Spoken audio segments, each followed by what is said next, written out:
Encounter हटाए गए DIG STF अनंत देव चौबेपुर थाने का पूरा स्टाफ ट्रांसफर। कानपुर के बिकरू गांव का मामला सामने आने के बाद जिले में पुलिस अधिकारियों पर योगी सरकार लगातार कार्यवाही कर रही है। अब डीआईजी एसटीएफ अनंत देव का तबादला कर दिया गया है। उन्हें यहां से हटाकर पीएसी मुरादाबाद भेजा गया है। अनंत देव की तस्वीरें कानपुर के एक व्यवसायी जय वाजपेयी के साथ सामने आने के बाद उन पर लगातार सवाल उठाए जा रहे थे। दरअसल जय वाजपेयी की तस्वीरें एक बर्थडे पार्टी में विकास दुबे के साथ भी सोशल मीडिया पर वायरल हुई थी। इसके बाद जय वाजपेयी से भी पूछताछ की गई। इसके साथ ही चौबेपुर थाने में पोस्टेड सभी सब इंस्पेक्टर, कांस्टेबल और हेड कांस्टेबल का पुलिस लाइन में ट्रांसफर कर दिया गया है। हत्याकांड के बाद वायरल चिट्ठियों को एक तत्कालीन एसएसपी अनंत देव पर सवाल उठे थे। इस पत्र मामले की जांच आईजी लक्ष्मी सिंह को सौंपी गई है। उधर आईपीएस अफसर अमिताभ ठाकुर ने थाना चौबेपुर में हुई घटना के संबंध में डीजीपी हितेश चंद्र अवस्थी को पत्र भेजकर तत्कालीन एसएसपी कानपुर अनंत देव पर कार्यवाही की मांग की थी।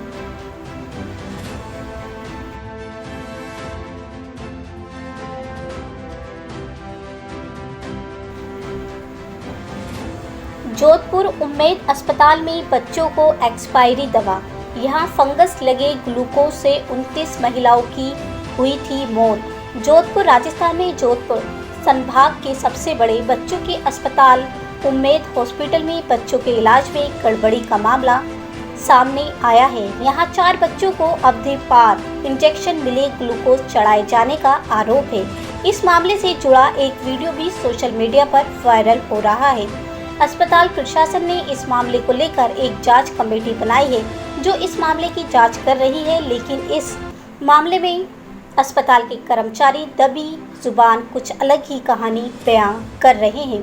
गौरतलब है कि इस अस्पताल में पूर्व में भी फंगस लगे ग्लूकोज चढ़ाने के कारण पूर्व में 29 महिलाओं की जान जा चुकी है। उम्मेद अस्पताल के पीडिया वार्ड में भर्ती 4 बच्चों को एक्सपायरी इंजेक्शन मिली ग्लूकोज चढ़ाने की खबर के साथ एक वीडियो वायरल हुआ था।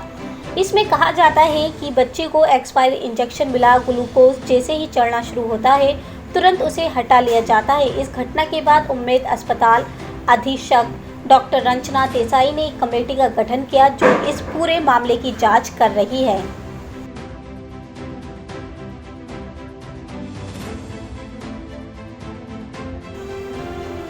सोने की तस्करी सोपना सुरेश पर फंसी केरल सरकार। पिनराई विजयन बोले सीबीआई जांच के लिए तैयार।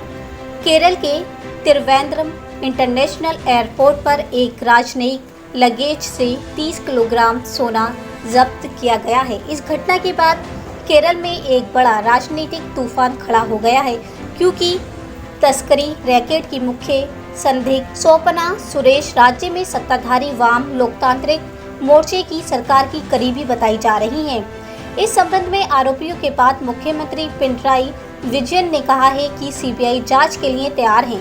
उन्होंने अपने प्रमुख सचिव एम शिवशंकर को भी उनके पद से हटा दिया गया है। केरल के आयकर विभाग के साथ काम करने वाली एक हाई प्रोफाइल कंसल्टेंट सोपना सुरेश एक स्वर्ण तस्करी स्कैंडल की जांच में नाम आने के बाद से कथित तौर पर फरार है। यह स्कैंडल उसे संयुक्त अरब अमीरात से संचालित शीर्ष तस्करों से जोड़ता है। सीमा शुल्क आयुक्त सुमित कुमार ने करोड़ों के सोने की तस्करी स्कैंडल के बारे में कहा कि जांचकर्ता इस रैकेट से लाभान्वित हुए लोगों के नामों का खुलासा करने के लिए विभिन्न एंगल से आगे बढ़ रहे हैं। केरल के आईटी सचिव सोपना को संरक्षण दे रहे हैं, जो अपने शीर्ष स्तर पर संपर्कों के लिए जानी जाती है। यह आरोप बीजेपी ने लगाया है।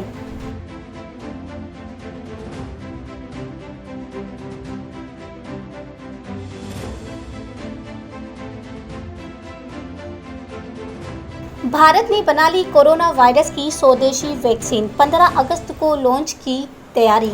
कोरोना वायरस वैक्सीन से जुड़ी एक बड़ी और अच्छी खबर है।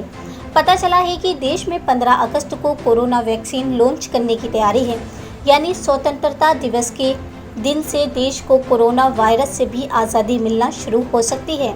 यह vaccine Indian council of medical research ने हैदराबाद की Bharat biotech international LTD BBIL के साथ मिलकर बनाई गई है। Indian council of medical research ने हैदराबाद की BBIL ने मिलकर जिस वैक्सीन को बनाया गया है उसका नाम BBV152 कोविड वैक्सीन रखा गया है।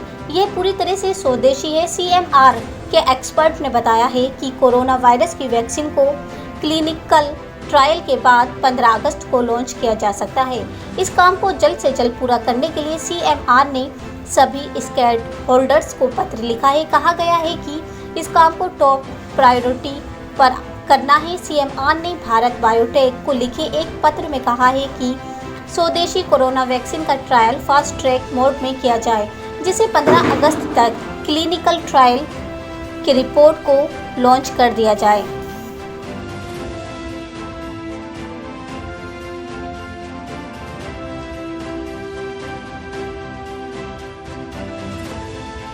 हॉलीवुड की रीमेक में साथ नजर आएंगे रणवीर सिंह और कैटरीना कैफ। बॉलीवुड डायरेक्टर जोया अख्तर की पिछली फिल्म गली बॉय को काफ़ी पसंद किया गया था। इस फिल्म में रणवीर सिंह और आलिया भट्ट मुख्य भूमिका में थे। खबरों की माने तो जोया अख्तर एक बार फिर रणवीर सिंह के साथ फिल्म बनाने जा रही हैं और इस बार उनके साथ कैटरीना कैफ नज़र आ सकती हैं। अगर ऐसा होता है तो यह जोड़ी पहली बार रोमांस करती नज़र आएगी। जोया अख्तर एक फिल्म बनाने जा रही हैं जो एक फेमस हॉलीवुड फिल्म का हिंदी अडेप्शन होगी। उन्होंने इसके लिए रणवीर और कैटरीना का नाम भी फिक्स कर लिया है। खबरों की माने तो रणवीर सिंह फिल्म में वही रोल करेंगे जो Oscar winning actor Leonardo DiCaprio ने निभाया था। सुनने में आ रहा है कि रणवीर ने पहले ही इस रोल के लिए हाँ बोल दिया है। फिल्म में कैटरीना का भी एक्शन और एडवेंचर से भरपूर रोल होगा। हालांकि इस बारे में जोया की तरफ से अभी तक कोई रेस्पॉन्स नहीं मिला है। अब देखना दिलचस्प होगा कि रणवीर और कैटरीना की जोड़ी साथ में पर्दे पर क्या रंग लाती है।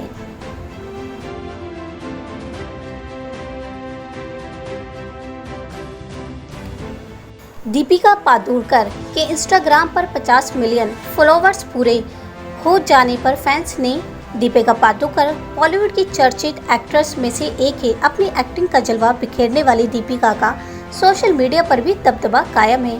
हाल ही में उनके इंस्टाग्राम अकाउंट पर 50 मिलियन से भी ज़्यादा फॉलोवर्स हो गए हैं। प्रियंका चोपड़ा के बाद दीपिका पादुकोण के इंस्टाग्राम पर सबसे ज़्यादा फॉलोवर्स हैं। उनके 50.1 मिलियन फॉलोवर्स हैं। एक्ट्रेस दीपिका पादुकोण ने बॉलीवुड से लेकर हॉलीवुड तक अपनी पहचान बनाई है।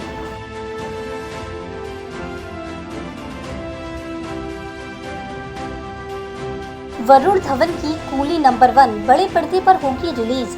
सुशांत के फैंस भी दिल बेचारा को सिनेमा हॉल में चाहते थे देखना। एक तरफ जहां सुशांत सिंह राजपूत के फैंस उनकी आखिरी फिल्म दिल बेचारा को सिनेमा हॉल में रिलीज की लगातार बात कर रहे हैं, वहीं कहा जा रहा है कि वरुण धवन और सारा अली खान की फिल्म कूली नंबर 1 को लेकर बड़े पर्दे पर रिलीज का फैसला ले लिया गया है।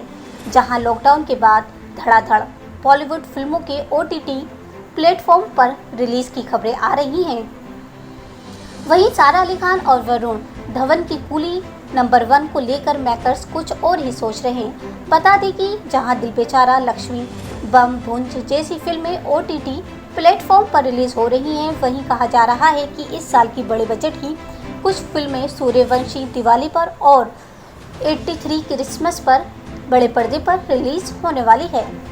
बॉलीवुड हंगामे की रिपोर्ट के मुताबिक डेविड धवन की बड़े बजट वाली comedy film coolie number 1 theatre में रिलीज की जाएगी। इस रिपोर्ट में सूत्रों के हवाले से बताया गया है कि मेकर्स ने इसे लेकर पिछले कुछ दिनों में कई मीटिंग रखी और कहा जा रहा है कि सब ने सर्वसम्मति से यही कहा है कि निर्देशक की 45 ने निर्देशित फिल्म बड़े पर्दे पर ही रिलीज होनी चाहिए। जानकारी दी गई है कि सारा और वरुण की इस फिल्म को नए साल पर यानी 1 जनवरी 2021 को सिनेमाघरों में रिलीज की जाएगी।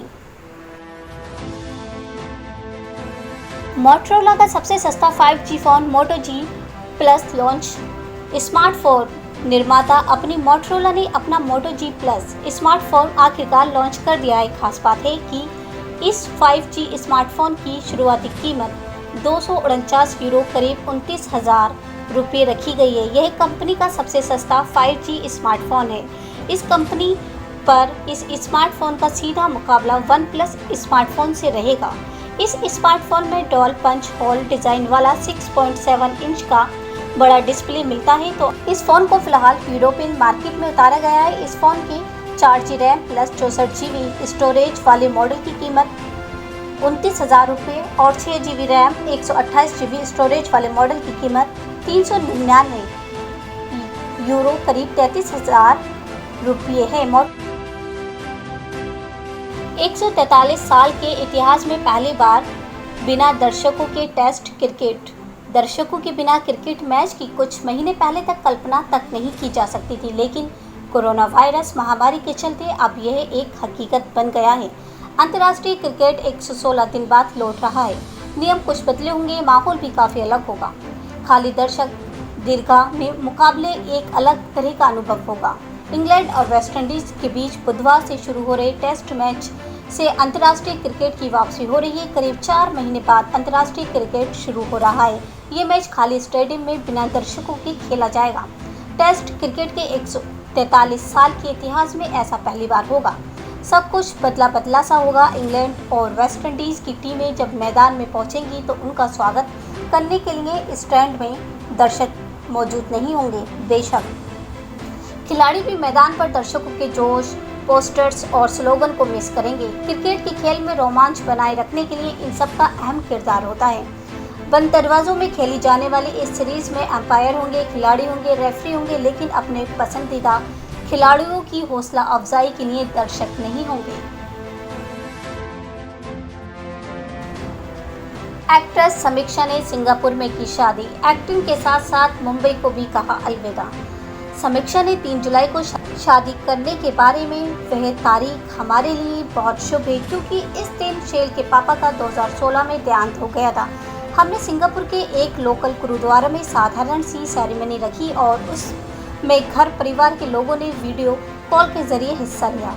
समीक्षा और शेल की पहली मुलाकात 2018 में हुई थी, जब दोनों मखमली प्यार म्यूजिक वीडियो के लिए शूट कर रहे थे। समीक्षा ने कहा, शेल ने मेरी तस्वीरें देखने के बाद मुझे गाने के लिए अप्रोच किया था। शेल को मुझे देखते ही प्यार हो गया था, पर मेरे मन में उस वक्त उनके लिए कोई फीलिंग नहीं थी।